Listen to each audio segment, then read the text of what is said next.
President Harris, distinguished members of the Platform Party, faculty, families and graduates, friends, and most importantly, the 2009 graduating class of Quincy College.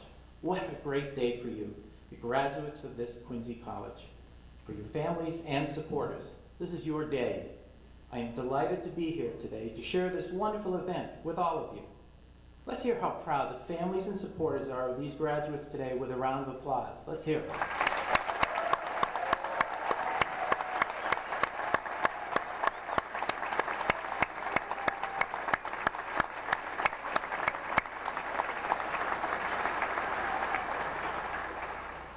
I am proud of the associate's degree that I earned from Quincy Junior College, now known as Quincy College, and so should you be.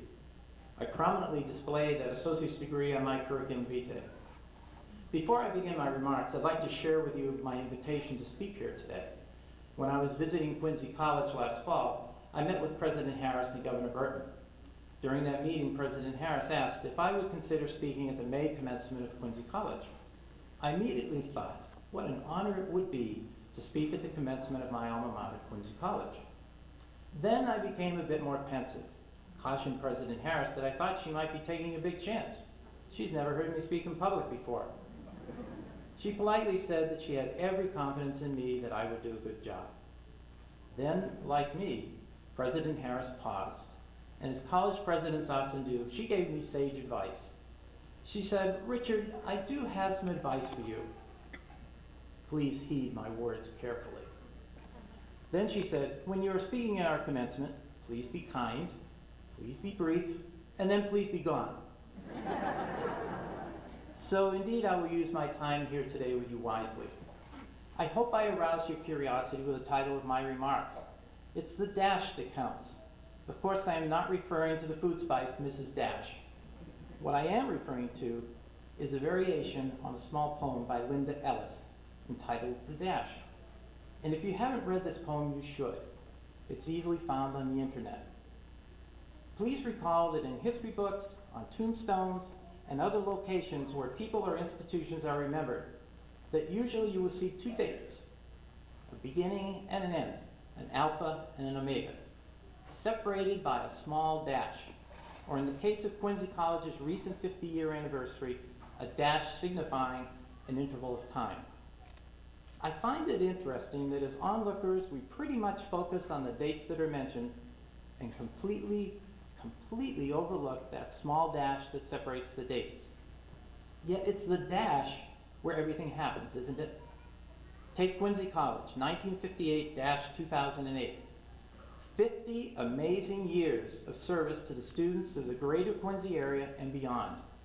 On paper, the dash that separates 1958 from 2008 is really quite small. But what that dash represents in the life of Quincy College is really quite big. 50,000 students, 10,000 graduates, 2 campuses. I'd say that the dash that separates 1958 from 2008 in the life of Quincy College is pretty full. Don't you agree? Absolutely.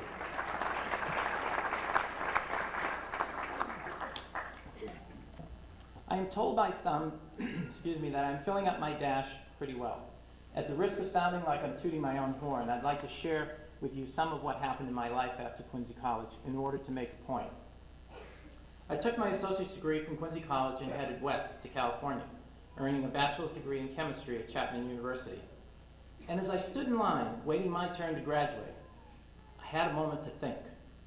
I recalled where my academic career started and thought, started with my Quincy College associate's degree. After Chapman, I then went to Des Moines University in Iowa to earn a degree in medicine. While waiting my turn to walk across the stage to receive my doctoral hood, I again thought, this all started with my Quincy College associate's degree. Following graduation from medical school, I returned to Los Angeles to study emergency medicine at UCLA, USC, and the Hospital of the Good Samaritan, ultimately achieving my goal of becoming a board-certified emergency medicine specialist. And yes, I again thought, this all started with my Quincy College associate's degree. Still restless to get more education, I did additional training in occupational and preventive medicine at the University of Cincinnati, ultimately achieving my goal of obtaining an additional board certification in occupational and preventive medicine. And once more, I thought this all started with my Quincy College associate's degree. You see, I was changed by my experience at Quincy College, and although it may not yet be apparent to you at this time, as a Quincy College graduate, you have been changed forever. Getting a new start at Quincy College allowed me to reach for intellectual stars that I never knew existed. And yes, I have touched some of those intellectual stars. Being a physician for the last 33 years means that I have never really gone to work. What I have done for the last 33 years is to treat over 100,000 patients. And I have loved every minute of my life as a physician. And I continue to treat patients every week. That doesn't mean it's always been easy. I don't think it would be hard for you to imagine that as an emergency physician, I have seen some pretty difficult situations.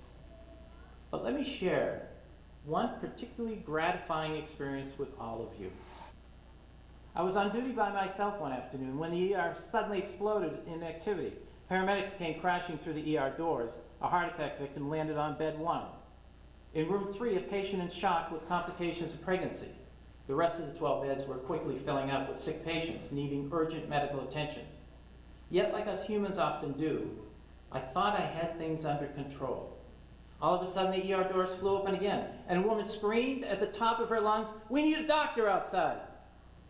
A scream that sent a chill up my spine. So much for the illusion of being in control. In an attempt to keep the ER from a total meltdown, I shouted a bunch of orders.